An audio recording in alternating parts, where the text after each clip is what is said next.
महाभारत हिंदुओं का ही नहीं, समस्त मानव जाति का ग्रंथ है। इससे प्रत्येक मानव को एक अच्छी शिक्षा और मार्ग मिल सकता है।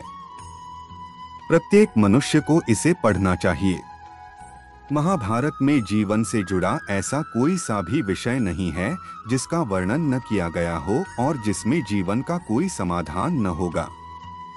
महाभारत में देश, धर्म, न्याय, राजनीति, समाज, योग, युद्ध, परिवार, ज्ञान, विज्ञान, अध्यात्म, तकनीकी आदि समस्त विषयों का वर्णन मिलेगा। वर्तमान युग में महाभारत के एक प्रसंग से आज का मानव कुछ सीख ले सकता है। यह प्रसंग उस वक्त का है जबकि पांचों पांडवों को वनवास हो गया था। वनवास जाने से पूर्व पांडवों ने भगवान श्री कृष्ण से कहा, हे श्री कृष्ण, अभी यह द्वापर का अंतकाल चल रहा है। आप हमें बताइए कि आने वाले कलियुग में कलिकाल की चाल या गति क्या होगी, कैसी होगी। श्री कृष्ण कहते हैं, तुम पांचों भाई वन में जाओ और जो कुछ भी दिखे वह आकर मुझे बताओ, मैं तुम्हें उसका प्रभाव बताऊंगा। पांचों भाई वन में चले गए। वन में उन्होंने जो देखा उसको देखकर वे आश्चर्यचकित रह गए। आखिर उन्होंने वन में क्या देखा और श्री कृष्ण ने क्या जवाब दिया, जानिए अगले पन्नों पर एक रोचक प्रसंग। अगले पन्ने पर पांडवों ने वन में क्या देखा, युधिष्ठिर ने क्या देखा। पांचों भाई जब वन में रहने लगे तो एक बार चारों भाई अलग अलग दिशाओं में वन भ्रमण को निकले। युधिष्ठिर भ्रमण पर थे तो उन्होंने एक जगह पर देखा कि किसी हाथी की दो सूंड है। यह देखकर युधिष्ठिर के आश्चर्य का ठिकाना नहीं रहा। अर्जुन ने क्या देखा, अर्जुन दूसरी दिशा में भ्रमण पर थे। कुछ दूर जंगल में जाने पर उन्होंने जो देखा उसे देखकर वे आश्चर्य में पड़ गए। उन्होंने देखा कि कोई पक्षी है, उसके पंखों पर वेद की ऋचाएं लिखी हुई हैं, पर वह पक्षी मुर्दे का मांस खा रहा है। भीम ने क्या देखा, दोनों भाइयों की तरह भीम भी भ्रमण पर थे। भीम ने जो देखा वह भी आश्चर्यजनक था। उन्होंने देखा कि गाय ने बछड़े को जन्म दिया है।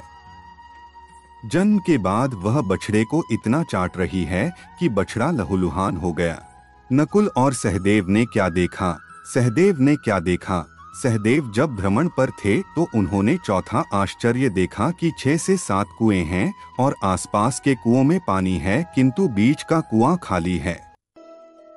बीच का कुआं गहरा है फिर भी पानी नहीं है। उन्हें यह देखकर घोर आश्चर्य हुआ कि ऐसा कैसे हो सकता है। नकुल ने क्या देखा, नकुल भी भ्रमण पर थे और उन्होंने भी एक आश्चर्यजनक घटना देखी। नकुल ने देखा कि एक पहाड़ के ऊपर से एक बड़ी सी शिला लुढ़कती हुई आती है और कितने ही वृक्षों से टकराकर उनको नीचे गिराते हुए आगे बढ़ जाती है। विशालकाय वृक्षों भी उसे रोक न सके। इसके अलावा वह शिला कितनी ही अन्य शिलाओं के साथ टकराई पर फिर भी वह रुकी नहीं। अंत में एक अत्यंत छोटे पौधे का स्पर्श होते ही वह स्थिर हो गई। तब श्री कृष्ण ने क्या कहा, पांचों भाइयों ने अपने देखे गए दृश्य की चर्चा की और शाम को श्री कृष्ण को अपने अनुभव सुनाए। सबसे पहले युधिष्ठिर ने कहा कि मैंने तो पहली बार 2 सूंड वाला हाथी देखा। यह मेरे लिए बहुत ही आश्चर्यजनक था। तब श्री कृष्ण कहते हैं, हे धर्मराज, अब तुम कलिकाल की सुनो। कलियुग में ऐसे लोगों का राज्य होगा जो दोनों ओर से शोषण करेंगे, बोलेंगे कुछ और करेंगे कुछ, मन में कुछ और कर्म में कुछ। ऐसे ही लोगों का राज्य होगा। इससे तुम पहले राज्य कर लो। अर्जुन ने जो देखा उसका जवाब। युधिष्ठिर के बाद अर्जुन ने कहा कि मैंने जो देखा वह तो इससे भी कहीं ज्यादा आश्चर्यजनक था। मैंने देखा कि एक पक्षी के पंखों पर वेद की ऋचाएं लिखी हुई हैं और वह पक्षी मुर्दे का मांस खा रहा है।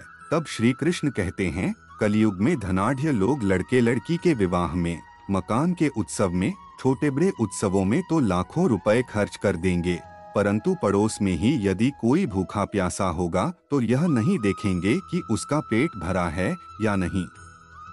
उनका अपना ही सगा भूख से मर जाएगा और वे देखते रहेंगे। दूसरी ओर मौज, मदिरा, मांस भक्षण, सुंदरता और व्यसन में पैसे उड़ा देंगे, किंतु किसी के दो आंसू पोंछने में उनकी रुचि न होगी। कहने का तात्पर्य यह कि कलयुग में अन्न के भंडार होंगे, लेकिन लोग भूख से मरेंगे। सामने महलों बंगलों में ऐशो आराम चल रहे होंगे, लेकिन पास की झोपड़ी में आदमी भूख से मर जाएगा। एक ही जगह पर असमानता अपने चरम पर होगी। अंत में नकुल ने जो देखा उसका जवाब सहदेव के बाद नकुल ने श्री कृष्ण को बताया कि मैंने भी एक आश्चर्य देखा।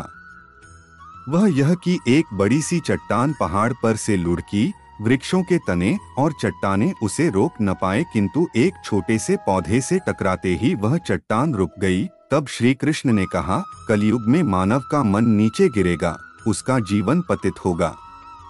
यह पतित जीवन धन की शिलाओं से नहीं रुकेगा, न ही सत्ता के वृक्षों से रुकेगा, किंतु हरि नाम के एक छोटे से पौधे से, हरि कीर्तन के एक छोटे से पौधे से मनुष्य जीवन का पतन होना रुक जाएगा। श्रीमन नारायण नारायण हरि हरि।